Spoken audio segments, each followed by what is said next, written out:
Para sa dugang mga balita sa Negros kag Panay, mangin kaupod ta si Adrian Prietos. Adrian? Madamo nga salamat, Jerd, sa Bacol City makapusa paglaptas ang peke nga kwarta sa barangay Sumbag, ginakalarma sa mga negosyante. May pila na nga ginapahayag na biktima.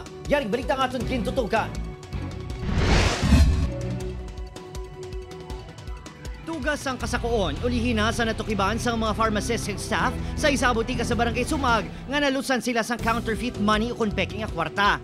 Daan nga 1,000 piso bill ang kwarta kag wala sa counterfeit detection device. Kaya to nga time, busy gid kami bi, ti wala namon na double check. Amo na nga nalutsan gid. Actually kami gid sir sang mga staff di ang nagkaha. Ang 83 anyos nga si Lola Sita nabaklan man sa sigarilyo gamit ang ginapahayag peke nga 200 pesos sa kwarta. Wala ko kabalo nga piki ng kwarta. Pakato ko sa grocery, gindala ko ni siyempre mangumpra ko.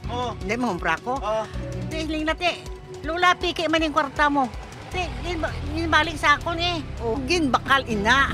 Sigarilyo siguro kala. Why nako to gabaton kwarta nga mga bilog. Ang isa ka cake shop kag food chain sa barangay ang ginapahayag na biktima man gamit ang peke nga kwarta sang tinilikdan nga adlaw. Ginakalarma sa kaprisan bakod apisar ginapahayag sang pila ka mga naganegosyo sa lugar nga madamo na sa nabiktima. Wala man sang may nag-report sa Police Station 9 nga yara lang malapit sa mga establishmento nga ginapahayag na biktima. Kung gamay laman ang amount, daw gina-absorb na lang nila, no? Kaysa mag-report sila. Pero gina-encourage natin sila nga mag-report gid para madakpa natin yung nagapalapta sila mga fake nga mga currency. Kagbase may CCTV footage sila para ma-identify natin sino ang nagapalapta. Ginmando na sa BCPO Director ang pag-imbestigar sa mga insidente kag pagtumod sa mga posible nagapalaptas ang peke nga kwarta.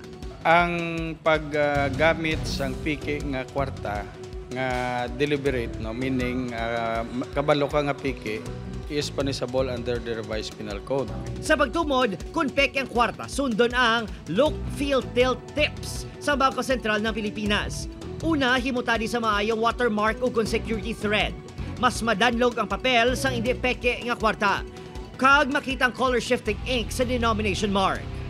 Ginapanugyan sa mga biktima nga i-turn over sa pulis o BSP counterfeit money para mapaidalom sa proseso sa disposition kag hindi na maglapta pa.